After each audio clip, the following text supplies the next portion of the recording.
Un déserteur des Marines et un ancien soldat s'allient pour faire régner la terreur en dévalisant et tuant leurs victimes. Ce dangereux duo utilise sa formation militaire pour échapper aux forces de l'ordre.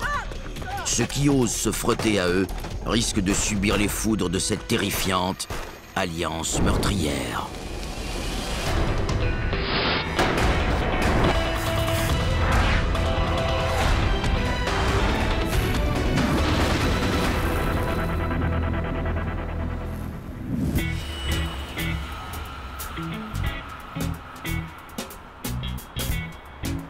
Juin 1996. Les stations balnéaires de la Caroline du Nord se préparent pour la saison estivale. C'est bondé ici en été. On est envahi par des touristes de partout au pays et du monde entier. Ils aiment profiter du climat de la région et la communauté est très accueillante.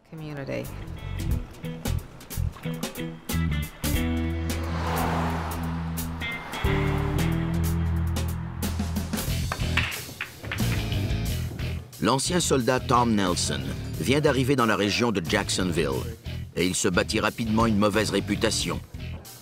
C'est un dur à cuire et il en est fier. Il ne va nulle part sans son précieux pistolet. L'arme de Tom était un prolongement de sa personnalité. Les deux adoraient les armes à feu. Ils étaient prêts à détruire tout ce qui se trouvait sur leur passage. La nuit précédente, Tom a démontré sa personnalité explosive sans retenue.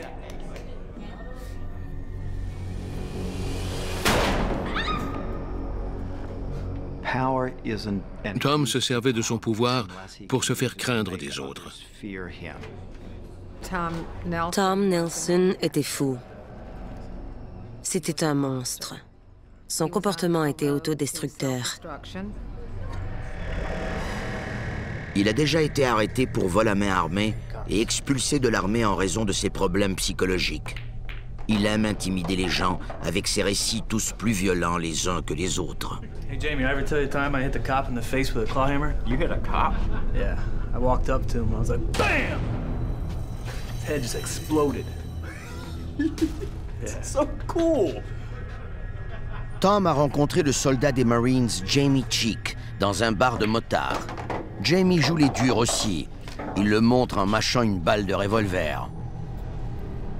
Tom et Jamie ont bien sympathisé parce qu'ils cherchaient tous les deux le pouvoir. Ils voulaient semer la zizanie et tout contrôler. Jamie réalise vite qu'il a beaucoup moins d'expérience que Tom Nelson. Il a beaucoup à apprendre de celui qu'on a surnommé l'animal. Jamie Cheek voulait bénéficier d'une formation de Tom Nelson. La femme de Jamie Cheek l'a quitté 4 mois plus tôt et il vient d'être expulsé des Marines après avoir échoué à un test de dépistage de drogue. Tout ce qui lui était cher a soudainement disparu. Sa vie était en train de complètement dérailler à cause de ses problèmes de drogue, de son attitude et de son comportement autodestructeur. Aujourd'hui, Jamie a un objectif précis en tête. Il doit se rendre à Wilmington, où sa nouvelle petite amie doit accoucher, mais son camion a été volé et il n'a pas d'argent. Son ami Tom trouve vite une solution. I think I can help with that solution. We're gonna make a good team.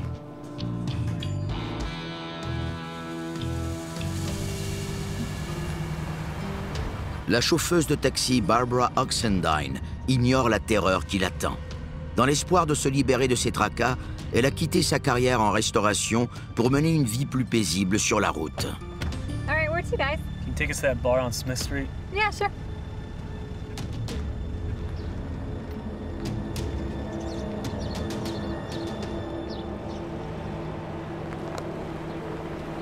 Hey guys, the bar's closed. Out of the car, let's go! Hurry up, move! No, please don't. Come on, get out of the car, let's go! Please don't hurt me. Come on, where's the money? Let's go, hurry up! Give me the money, let's go! Hurry up! Quit screaming!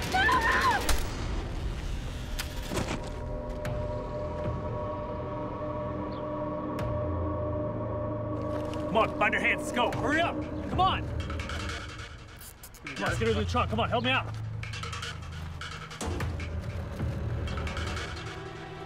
Toujours en vie mais inconsciente, Barbara est placée dans le coffre.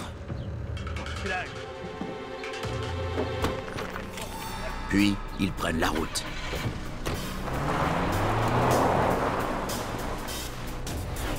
Cheek les conduit 80 km vers le sud, à Wilmington.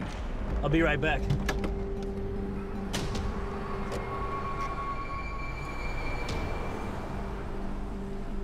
Nelson achète de la bière, des essuie-tout et 2 contenants d'essence à briquet.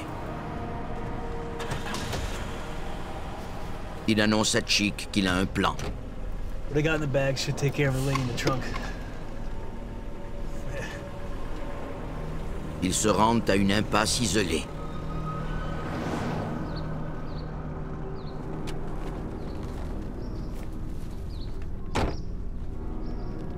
Not a bad day. Yeah, not too bad. See your money? You ready? Let's do this. Yeah.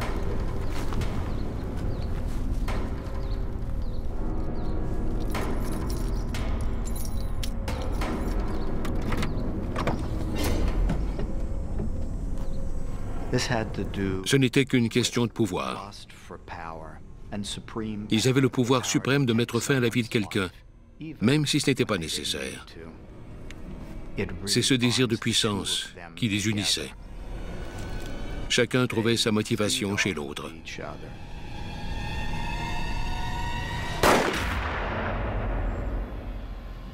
Ensemble, ils ont été capables de faire subir cette fin atroce à Mme Oxendine.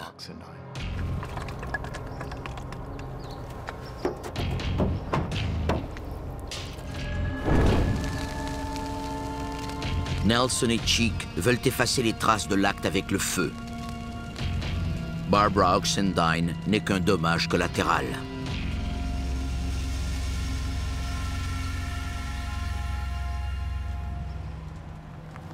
L'incendie est signalé sans tarder. I just pulled up to an abandoned fire. Car's on fire. You guys got to get the fire department out here right away. Thanks.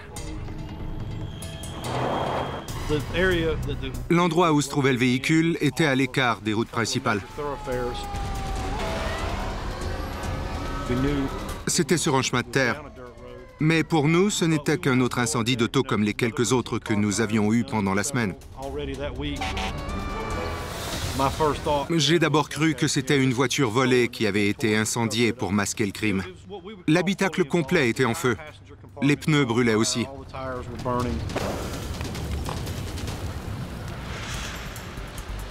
Les journalistes rôdent autour de la scène. On a appris qu'une voiture était en feu et que les pompiers étaient sur place. Comme ce n'était rien d'extraordinaire, on n'y a pas vraiment porté attention. Cheers. Cheers, bud. Un peu plus loin, Nelson et Cheek trinquent à la réussite de leur coup et admirent la colonne de fumée qui s'élève dans le ciel. Hey, excuse me. Hey, can you call a cab for us? Yeah, not a problem. All right, thanks.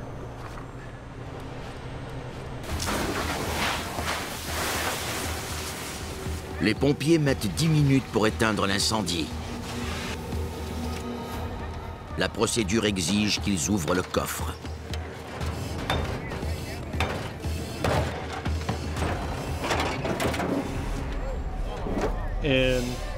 J'ai d'abord pensé que c'était un mannequin.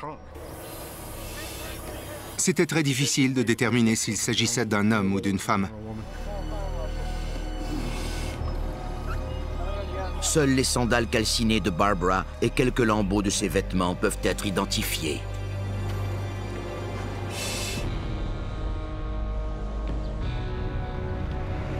Where you guys going? Yeah, we need to get to the hospital. All right. Tom Nelson et Jamie Cheek prennent un autre taxi vers l'hôpital situé à seulement 8 km de là. Le chauffeur ne se doute de rien. Les enquêteurs aux homicides et en incendie criminel de Wilmington, en Caroline du Nord, se rendent sur les lieux de l'incendie d'un taxi où le corps calciné d'une femme a été retrouvé dans le coffre. C'est probablement le crime le plus odieux que j'ai vu. Son corps était presque totalement brûlé. Il était tout à fait méconnaissable. C'était difficile à regarder. Cette personne-là était encore vivante peu de temps avant. C'est atroce de mourir comme ça. Les enquêteurs ne savent pas qui est la victime. Mais ils remarquent qu'elle était ligotée avec des attaches de plastique. Quand un vol est commis, puis que la victime est attachée et tuée, il s'agit d'un meurtre. Le crime a certainement été prémédité. Ce qui ne devait être qu'une procédure routinière se transforme rapidement en mystère sordide. On a appris qu'ils avaient trouvé un corps. C'est une mort absolument atroce. Le corps est transporté au bureau du médecin légiste.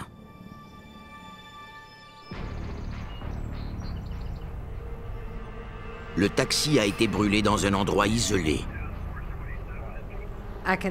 On comprend facilement comment ils ont pu incendier le véhicule sans se faire voir. Ils étaient au bout d'un chemin de terre. Mais comme ils n'étaient pas très loin d'une zone habitée, quelqu'un allait assurément remarquer la fumée. Les enquêteurs trouvent 2 contenants d'essence à briquet vides dans l'auto. Un sur le siège du conducteur et l'autre du côté passager. On avait peut-être affaire à plus d'une personne. Les tueurs ont tenté de brûler tous les indices qui pourraient les relier à ce crime. Le feu a détruit toutes les empreintes digitales qui se trouvaient à l'intérieur de la voiture.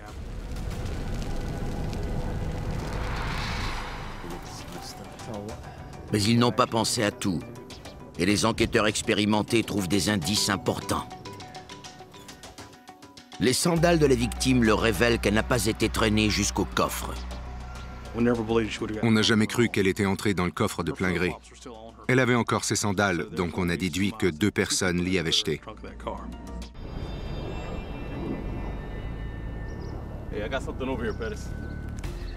Une bouteille porte à croire que les 2 meurtriers pourraient encore être dans les parages. On a trouvé une bouteille d'alcool à base de malt, et on savait qu'elle n'était pas là depuis longtemps, parce qu'il y avait encore de la condensation sur la bouteille. On croyait que la bouteille avait été laissée là par un suspect. Malheureusement, la condensation y a effacé les empreintes digitales. La plaque d'immatriculation carbonisée révèle que le taxi appartient à une compagnie de Jacksonville. Les chauffeurs de la flotte sont d'ailleurs à la recherche de leur collègue, Barbara Oxendine, une mère veuve. Personne ne l'avait vue. On ne savait pas où elle était. Habituellement, quand il s'agit d'un bon chauffeur et que plusieurs heures passent sans qu'on en ait de nouvelles, c'est qu'il y a un problème. On savait qu'il s'était produit quelque chose de grave. On continuait à travailler, mais on gardait l'œil ouvert pour trouver l'auto de Barbara. Les enquêteurs annoncent qu'ils ont trouvé le corps d'une femme. Et ils croient qu'il s'agit de Barbara. C'était très triste d'apprendre ce qui était arrivé à une si bonne personne. Elle était un véritable rayon de soleil. Le service de police de Jacksonville est appelé en renfort. Les enquêteurs apprennent que Barbara a envoyé un dernier message radio vers 12h30. Elle disait qu'elle partait d'un centre commercial en bordure de Jacksonville pour se rendre à un bar à proximité. À l'aide des empreintes digitales relevées sur son permis de chauffeuse de taxi, le médecin légiste confirme qu'il s'agit bien de Barbara Oxendine. On a appris que la victime avait reçu une balle dans la joue droite.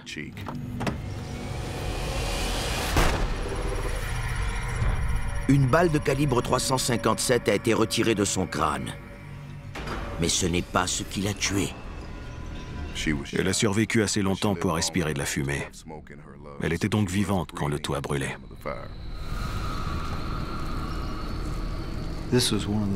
C'est l'une des façons les plus brutales de tuer quelqu'un. Ils ont mis le feu à l'auto et ils sont partis. Ça révèle un mépris total de la vie d'autrui. On l'a kidnappée, mise dans le coffre, tirée dans la tête, puis on a mis le feu à l'auto pour la tuer. C'est une fin atroce. Je ne comprends pas comment on peut vivre avec ça sur la conscience. C'était très triste. Il fallait prévenir sa famille. Personne ne voulait aller leur apprendre cette terrible nouvelle. La tâche délicate est confiée à un enquêteur.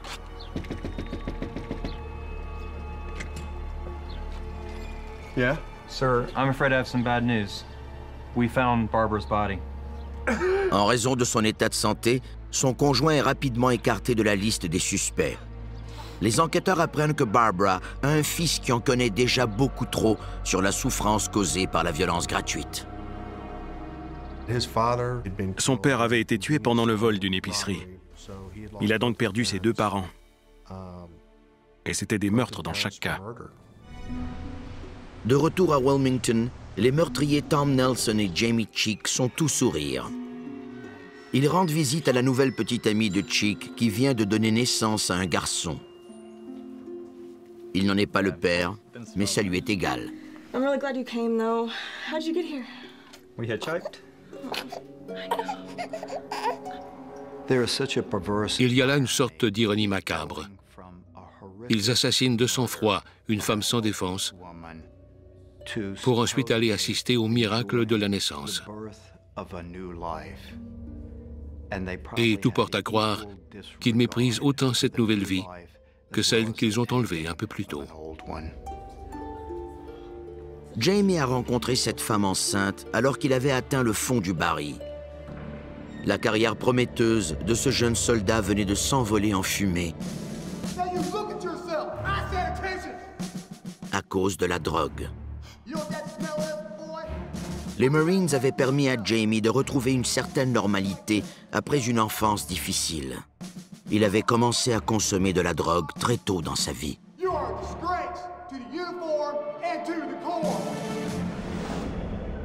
Jamie a grandi dans une famille brisée très pauvre où régnait la violence. Sa mère alcoolique est partie durant son enfance, le laissant à la merci de son père sadique. Jamie Cheek était battu presque tous les jours par son père alcoolique et cruel. Il rassemblait ses enfants et leur demandait de lancer un dé. Les résultats obtenus, multipliés par 10, correspondaient au nombre de coups de ceinture qu'il recevrait ce jour-là.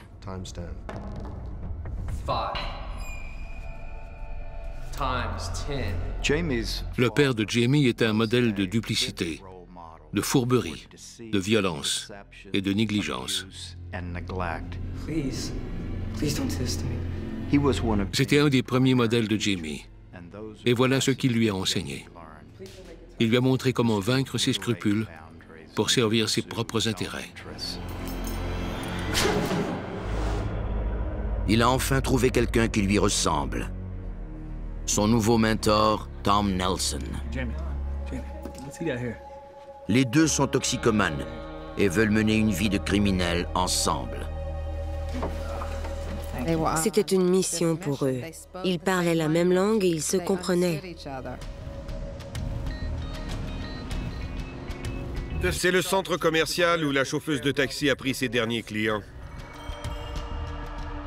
Elle n'a rien vu venir. Les policiers de Wilmington et de Jacksonville sont à la recherche des tueurs. Ils refont tout le trajet de Barbara jusqu'à l'endroit où son taxi incendié a été retrouvé. On a refait tout le trajet jusqu'à Wilmington et on s'est arrêté dans toutes les stations-service pour vérifier si quelqu'un se souvenait de son taxi.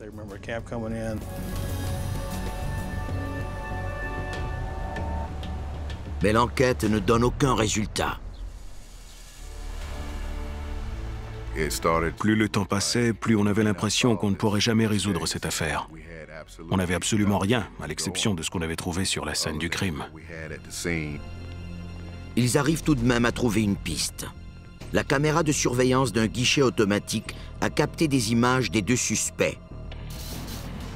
Les policiers parviendront-ils à identifier et appréhender les meurtriers de Barbara avant qu'ils frappent à nouveau?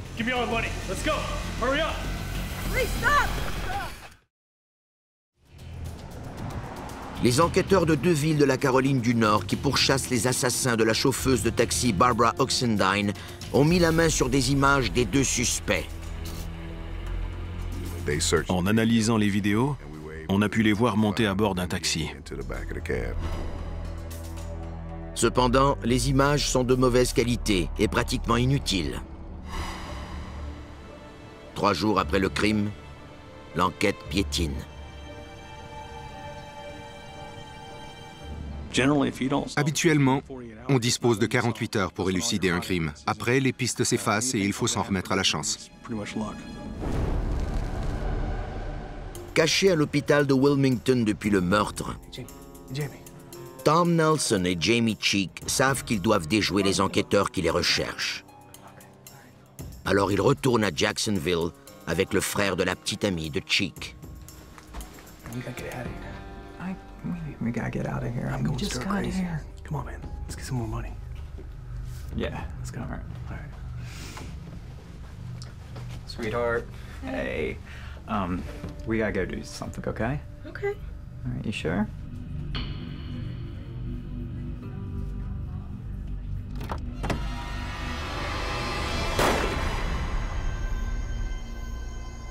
Sachant que les 2 meurtriers sont toujours en liberté, les chauffeurs de taxi restent aux aguets. Les coupables étaient encore en liberté. Alors les chauffeurs de taxi étaient tous sur leur garde. On observait de près chaque client pour ne pas prendre n'importe qui.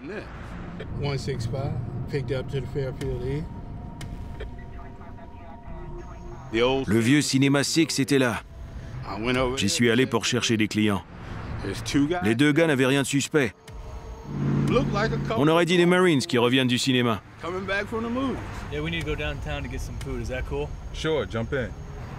Ils m'ont hélé, je les ai fait monter et je leur ai demandé où ils souhaitaient aller.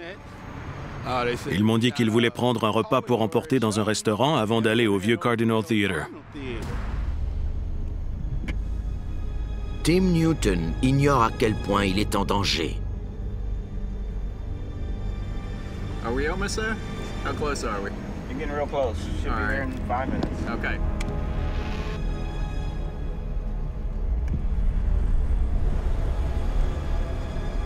Well, here we are. I'll be right back.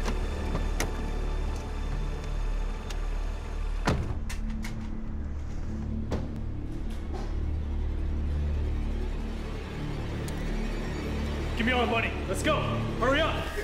Jamie Cheek veut distraire Tim en lui posant des questions.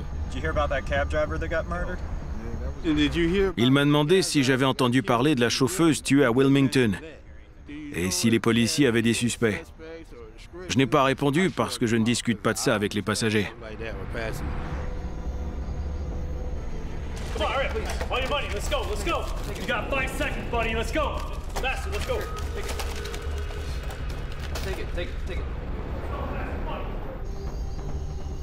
So you didn't hear anything else?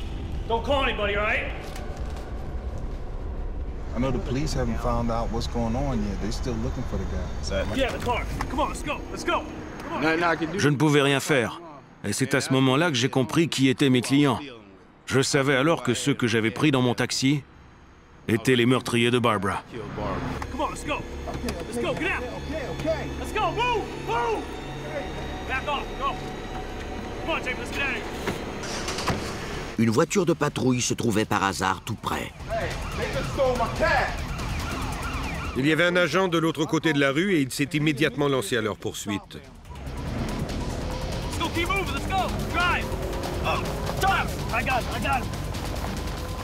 Ils ont tiré en direction des policiers. Je craignais qu'il y ait d'autres morts dans le parc de stationnement ce soir-là. Puis le taxi s'est arrêté brusquement et boum! Les 2 portes se sont ouvertes.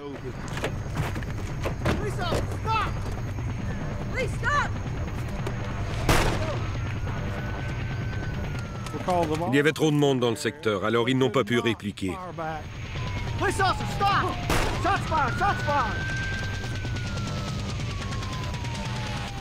Les fugitifs se séparent et disparaissent dans la nuit. La fusillade a bouleversé la communauté, même si Jacksonville est une ville militaire. Plusieurs personnes ont des fusils ici et la criminalité existe, mais on n'a jamais connu des crimes comme ça. Nelson cherche une autre voiture à voler. Give me your keys, come on. Hurry up. Come on, let's go, let's go. Give me your keys.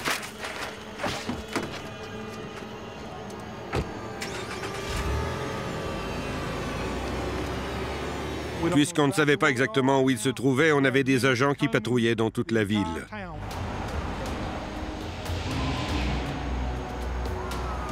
Jacksonville ressemble à un champ de bataille. Des douzaines de policiers sont à la poursuite des suspects armés. La fusillade fait les manchettes.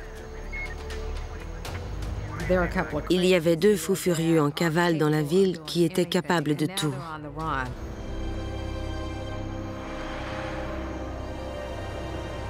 Jamie Cheek trouve refuge dans un endroit qu'il fréquente parfois. Une maison mobile aux abords de Jacksonville. Sur place, Cheek se vante de sa nouvelle vie de criminel à un ami. C'est un peu comme si Jamie traçait son avenir. Il a choisi de devenir un criminel. Nelson le rejoint peu après, et le duo décide de passer à la prochaine étape de leur relation tordue. C'est à ce moment-là qu'ils ont jugé que c'était crucial pour eux de se déguiser pour éviter d'être reconnus.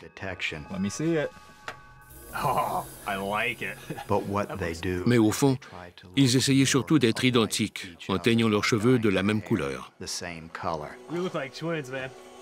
en dit long sur leur relation.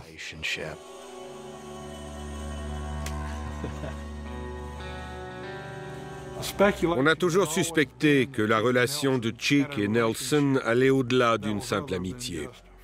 C'était plus intime que ça. Tom Nelson était véritablement marginal. Il ne respectait pas les normes établies au travail, ni dans ses relations personnelles. Et apparemment, c'était pareil sur le plan sexuel. Il avait un comportement opportuniste, et il a déjà fréquenté des travestis et expérimenté toutes sortes de pratiques sexuelles.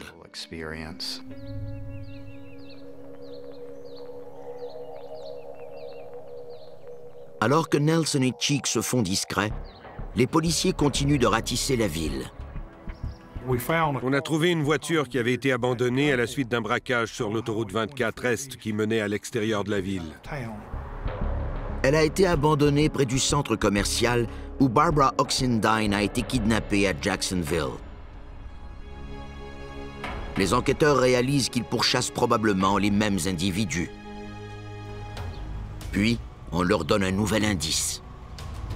Le shérif Brown du comté d'Onslow a reçu une piste d'un informateur.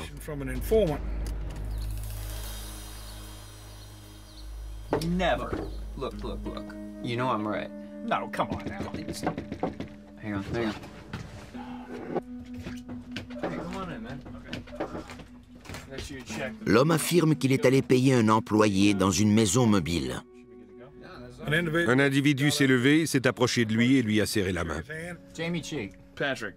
How you doing, Patrick? I'm doing all right. C'était la première fois qu'on entendait ce nom. Yeah, I'll take one. Thanks. Man, I was just going to tell him what's been happening to me. It's crazy. We were in this cab the other night. L'informateur écoute le récit des crimes que Jamie a commis.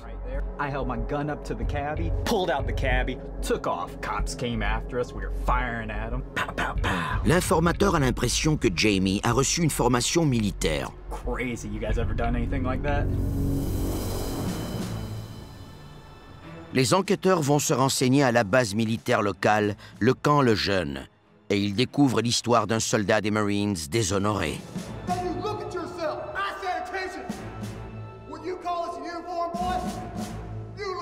Ils apprennent que Cheek a disparu depuis qu'il a échoué à un test de dépistage de drogue. Jamie avait déserté. Il était censé être à la base, mais il était absent. Les policiers apprennent que Jamie se cache des autorités en changeant souvent de lieu. Dès qu'ils obtiennent une piste quant à sa position, ils se présentent sur les lieux avec un mandat de perquisition.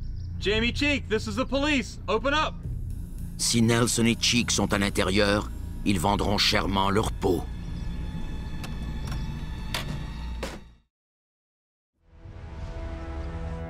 Les policiers de Jacksonville croient avoir découvert le lieu où se cache le présumé meurtrier, Jamie Cheek. Jamie Cheek, this is the police. Open up.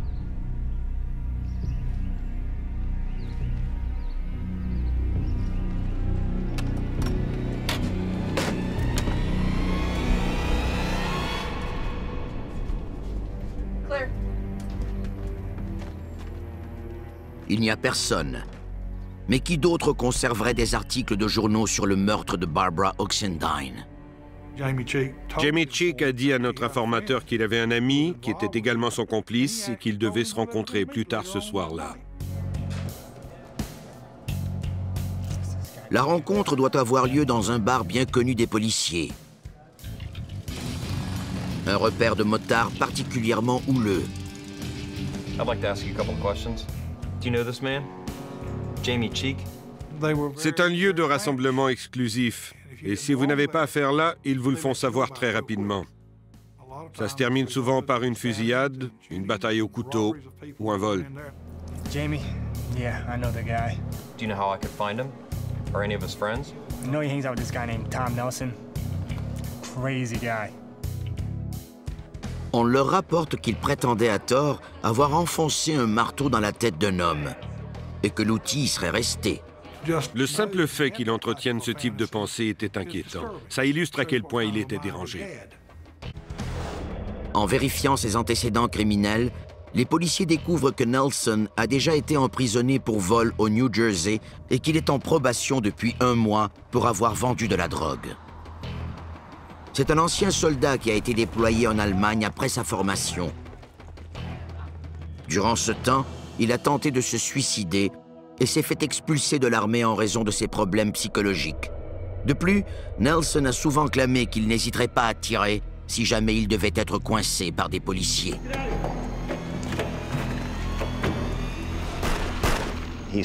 Il a juré qu'il ne retournerait jamais derrière les barreaux.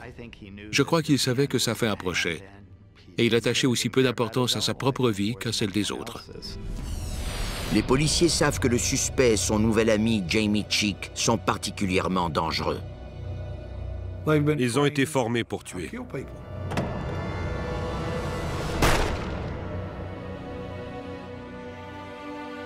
L'étau se resserre sur les meurtriers de Barbara Oxendine. Nelson et Cheek sont attendus au bar en soirée. All right, this is the place. You two, go in and check it out, see if he's inside. Sans tarder, on a réuni nos meilleurs agents pour tenter de les capturer. On connaissait très bien le profil de nos suspects. On savait qu'il fallait les prendre par surprise et être plus nombreux qu'eux. On craignait surtout qu'ils prennent des otages et qu'ils les utilisent pour se sauver. Des policiers en civil entrent dans le bar. L'endroit est pratiquement vide et les suspects sont introuvables. D'instinct, les policiers les croyaient retournés à leur repère. Ils retournent à la maison mobile où ils se retrouvaient à l'occasion. Cops! We gotta go. Let's get the hell out of here. Ils savaient que la police les avait encerclés.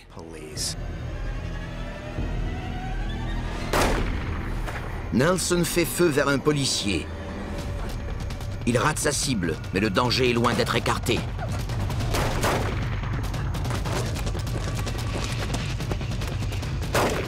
Ils tiraient partout. Ils ont ouvert la porte et ils se sont enfuis dans la forêt.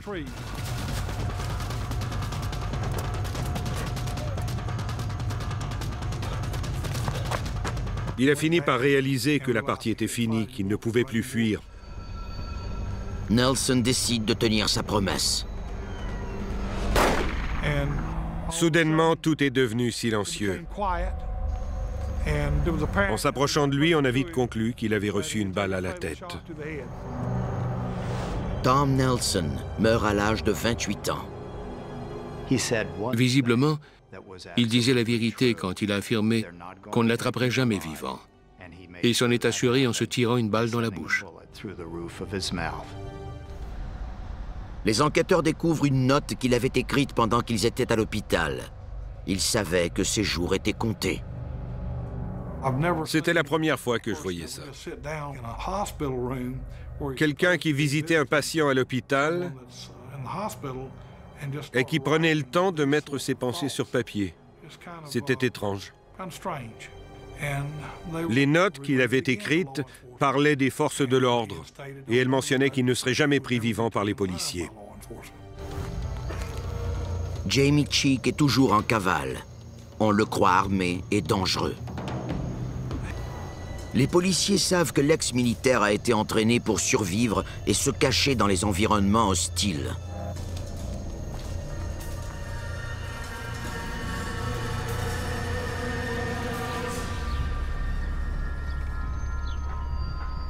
Au lever du soleil, toujours aucune trace du fugitif.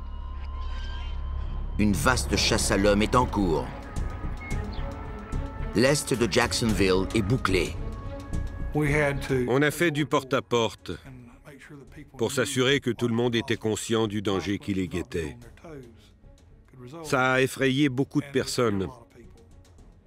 Il faut dire que les passants n'avaient aucune idée de ce qui se passait, alors qu'ils voyaient des centaines de policiers à l'œuvre. Les voitures qui sortaient du secteur devaient passer par 2 points de contrôle. On inspectait chaque véhicule et on vérifiait le coffre. Peu importe le moyen utilisé, on devait absolument l'épingler.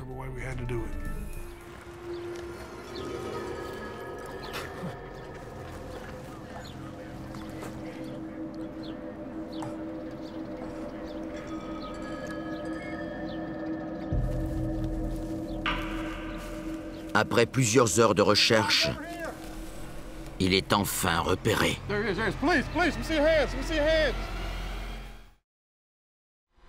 À Jacksonville, en Caroline du Nord, 8 jours après le meurtre de Barbara Oxendine, Jamie Cheek est enfin appréhendé. Do you have any weapons on you? No, nothing. Slowly, come down slowly. Cheek a réalisé qu'il ne pouvait aller nulle part et il a capitulé. Slowly, turn around, face me. Slowly, drop to your knees. And I lock your fingers. Jamie Cheek ne jouait plus les héros quand il s'est rendu. Il ne se trouvait plus du tout brave. Il ressemblait à un rat crasseux. Il était couvert de boue de la tête aux pieds. Have a seat right here.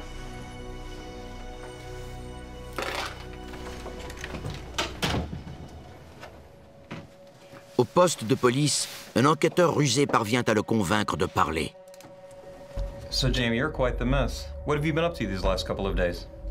Tell me about Wilmington. He bluffed him. Il a bluffé.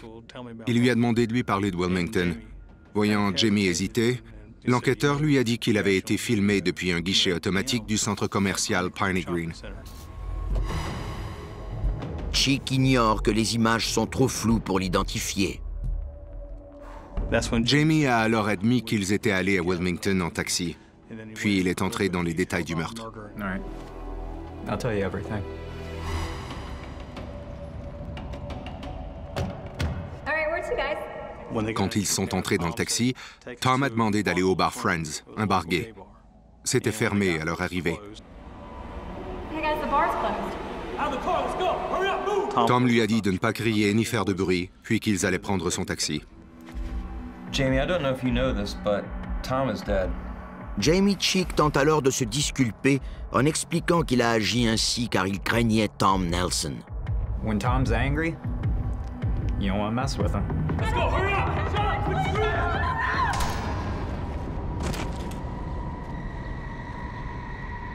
I had nothing to do with what happened after. Quand un des deux suspects est mort, c'est toujours plus facile de mettre la faute sur l'autre dans l'espoir de mieux paraître. Come on, find your hands. Let's go. Hurry up. Come on.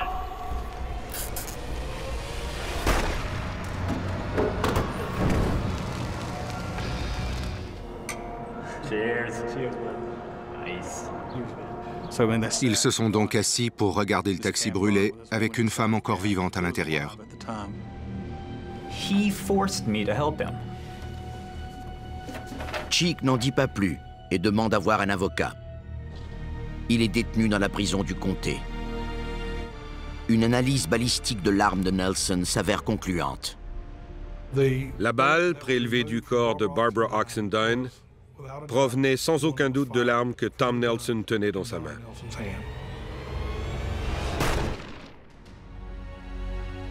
Jamie Cheek est accusé du meurtre au premier degré de Barbara Oxendine, ainsi que d'enlèvement et de vol. Lors du procès, le jury est stupéfait d'entendre la mise en scène terrifiante du duo maléfique qui a enlevé la vie à Barbara en se rendant à l'hôpital pour assister à un accouchement. Il a laissé une femme mourir de façon atroce, puis il a quitté les lieux du crime pour aller assister à la naissance d'un bébé comme si de rien n'était. C'était un monstre, au même titre que Tom Nelson. Jamie Cheek prend la parole pour raconter au jury qu'il craignait que Nelson le tue s'il lui désobéissait. Selon les arguments de la défense, c'était plutôt un lâche et non un meurtrier. Les avocats de Jamie Cheek soulignent qu'aucune preuve ne le relie directement au meurtre. Mais les procureurs font valoir qu'il a eu 1 an pour préparer le tissu de mensonges qui rejette le blâme sur son complice mort. Il aurait très bien pu prendre ses distances de Tom Nelson, mais ils étaient complices, point final. En juin 1997, le jury le déclare coupable de toutes les accusations portées contre lui. Jamie Cheek est condamné à mort. Jamie a éclaté en sanglots et il répétait sans cesse « Je n'ai tué personne ». Les jurés ont déclaré à l'unanimité qu'il s'agissait d'un meurtre tout à fait crapuleux et que quiconque y avait participé méritait la mort. Ces 2 individus couraient à la catastrophe. Nelson a déclenché la bombe qui se cachait en Cheek. Tim Newton se rend compte qu'il aurait très bien pu être leur prochaine victime. On ne m'avait jamais menacé avec une arme à feu. Je vois ça comme une sorte de miracle que personne d'autre n'ait été tué.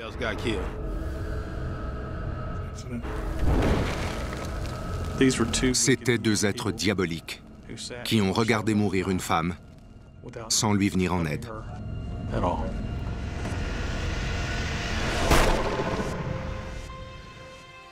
Des funérailles modestes sont organisées en souvenir de Barbara Oxendine. Puis, elle est inhumée dans le cimetière de Jacksonville. Son fils m'a confié qu'elle était une bonne personne et que tout le monde l'appréciait. On peut lire sur sa pierre tombale « Mer et rayons de soleil ».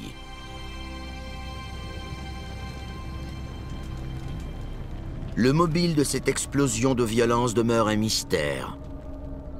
Cherchait-il seulement de l'argent pour se procurer de la drogue? Ou n'était-ce qu'un jeu cruel? Quel était leur motif? Outre le fait qu'il s'agissait de monstres dénués de tout respect de la vie humaine, je ne sais pas.